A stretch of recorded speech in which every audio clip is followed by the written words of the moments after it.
जय जय राम कथा, जय श्री राम कथा। 4 घाट हैं। आप लोग कभी कोई तालाब देखें? यहां महाराष्ट्र में तालाब होते हैं, बंबई में है तालाब है। अच्छा, तालाब के 4 दिशा में 4 घाट हैं। श्री रामचरित मानस भी एक सरोवर है। जैसे वो है ना, कैलाश के पास मान सरोवर, नाम सुना है आप लोगों ने? मान सरोवर कौन कौन गया है मान सरोवर आज तक? कोई हाथ नहीं उठा रहा, कोई गया नहीं है। हम नहीं गए हैं, कोई बात नहीं। हम भी नहीं गए, लेकिन आपको बताऊं, रचना बन रही है, ठाकुर जी की कृपा रही तो अगले साल 2027 में कैलाश में राम कथा गाएंगे। बाबा की रचना बन रही है 27 में ही ना। तो कैलाश के पास एक सरोवर है जिसको कहते हैं मान सरोवर। बाबूजी, वो यदि मान सरोवर है तो ये गोस्वामी जी कहते हैं ये मानस सरोवर है। ये राम जी के चरित्र रूपी मानस का सरोवर है, मानस सरोवर। और मैं आपको समानता दिखाऊं, उस सरोवर में लोग दर्शन करने जाते हैं, स्नान करने जाते हैं, लोग यहां श्रवण करने आते हैं और यहां भी स्नान करने आते हैं। वहां भी लोग नहाते हैं, यहां भी आप नहाने आए हैं। वहां नहाइएगा तो शरीर का मैल साफ होगा। यहां ऊपर जो मैल लगा है ये साफ हो जाएगा। यहां यदि आके नहा लीजिएगा तो इस मन में जो मैल लगा है ये साफ हो जाएगा। वो बाहर से पवित्र करता है, ये भीतर से पवित्र करता है, ये मानस सरोवर। और आपको एक बात बताऊं, उस मानस सरोवर में जो नहाने जाते हैं उनको वहां पर हंस का दर्शन होता है। इस मानस सरोवर में जो नहाने आते हैं उनको उनके जीवन में संत का दर्शन होता है। इस सरोवर में संत घूमते रहते हैं। वहां जो नहाने जाते हैं संदीप भैया, वो ध्यान रखते हैं कि हम कहीं डूब ही न जाएं। मान सरोवर में जो नहाने जाते हैं वो ध्यान रखते हैं कि कहीं हम डूब ही न जाएं। यहां तो लोग डूबने के लिए ही आते हैं कि हम आकर यहां डूब ही जाएं। क्यों? वहां डूबिएगा तो मरने का भय है, वहां डूबिएगा तो मर जाइएगा, और जो यहां डूब गया वो तर जाता है, वो तर जाएगा। ये अंतर है मान सरोवर और मानस सरोवर का। तो गोस्वामी जी कहते हैं इस मानस सरोवर के 4 दिशा में 4 घाट हैं, और हर घाट पर एक कथा सुनाने वाले कथावाचक बैठे हैं और उनके सामने एक श्रोता बैठे हैं।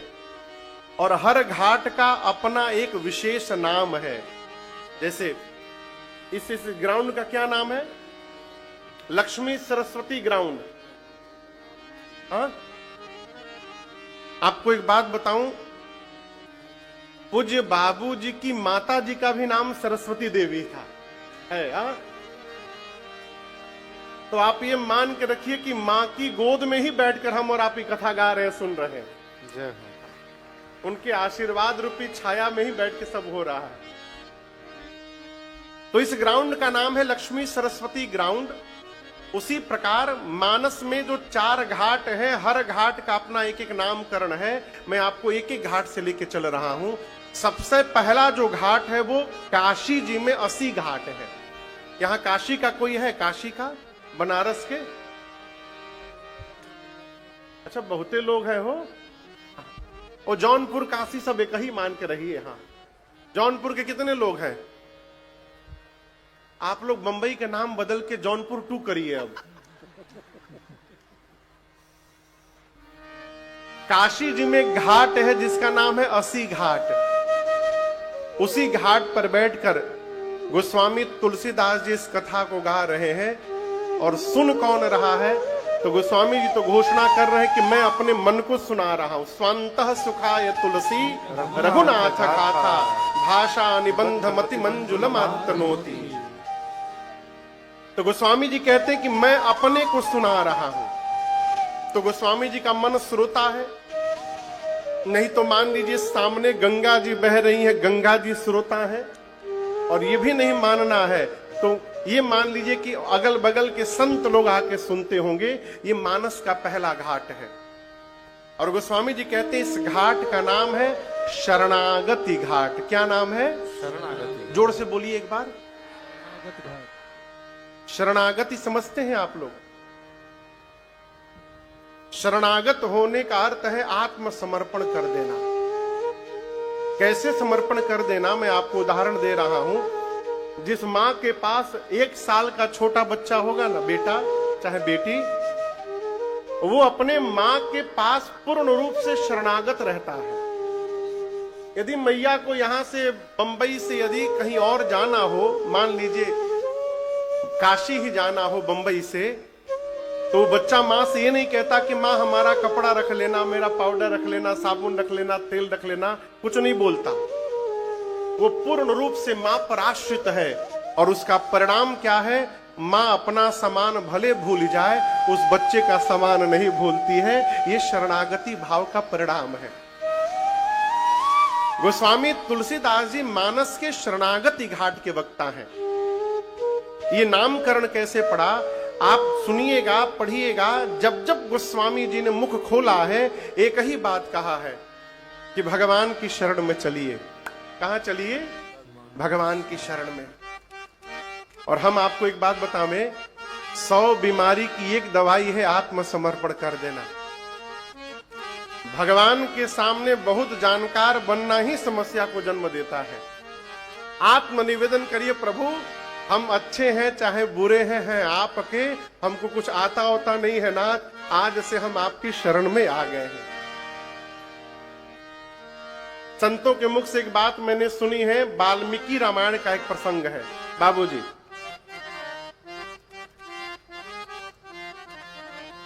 वाल्मीकि रामायण का प्रसंग है। विभीषण जी राम जी के पास आए हैं लंका से। रावण ने उनको मारा है। विभीषण जी समुद्र पार करके राम जी के पास आए। सुग्रीव ने कपियों से कहा कि इसको बांध करके रखो विभीषण को। सुग्रीव ने बंधवा दिया। अच्छा आप बताइए, हनुमान जी महाराज लंका से आए होंगे तो ये नहीं बताए होंगे राम जी से कि प्रभु का बतावें, लंका में भी हमको भगत जी मिल गए थे विभीषण जी, उन्होंने बड़ा हेल्प किया, मेरा सीता जी का मैया का पता बता दिया। बताए होंगे ना? ये भी बताए होंगे कि प्रभु आपका मंदिर बना के पूजा करते हैं लंका में विभीषण जी, बताए होंगे ना? ये जानने के बाद भी सुग्रीव ने विभीषण जी को बंधवाया। कपियों ने बांधा सुग्रीव जी को, दौड़ कर विभीषण जी को। सुग्रीव दौड़ करके राम जी के पास आया। आकर ये नहीं बोल रहा है कि प्रभु लंका वाले भगत जी आए हैं। क्या बोला? प्रभु आपके शत्रु रावण का भाई आया है मिलने। क्यों बोला कि भगवान विभीषण को भी शत्रु मान ले? राम जी पूछे क्यों आया है विभीषण? सुग्रीव बोले प्रभु हमको तो लगता है कि भेद लेने आया है। भगवान मुस्कुराए, बोले देखो पहली बात तो मेरे में कोई भेद है नहीं, सकल विकार रहित गत भेद। दूसरी बात, यदि वो हमको जानने के लिए आया है तब तो उसको अवश्य लेकर के आओ, क्योंकि सुग्रीव जो मुझे जान लेता है, मुझे जानने के बाद वो मेरा ही हो जाता है, मुझे छोड़ के कहीं जाता, उसको लेकर के आओ। उभय भात तहि आनहु हसिकह कृपा निकेत, लेकर के आओ उसको। तो श्रीमद् वाल्मीकि रामायण में राम जी यहां एक सूत्र देते हैं सुग्रीव को। आप में से पूजा कौन कौन भगवान की नित्य करता है डेली? हम करते हैं डेली। एकादशी का व्रत बार बार हर महीने में 2 बार कौन कौन रहता है? और अपने दोनों हाथ ऊपर उठाकर एक बार कह दे कि प्रभु आज तक मैं जगत में भटकता रहा, जगत वाले को अपना बना करके देखता रहा, लेकिन कोई अपना हुआ नहीं नाथ। हार करके, थक करके अब ये बालक आज से आपकी शरण में आ गया है। नाथ, मैं आपकी शरण में आ गया हूं प्रभु। एक बार जो मनुष्य दोनों हाथ उठाकर कह देता है, राम जी कहते मैं जीवन भर उसकी रक्षा करता हूं, ये मेरा वचन है और सौगंध है। ये शरणागति है, इसका इतना महत्व है। इसलिए आप भी भगवान से प्रार्थना करिए, प्रभु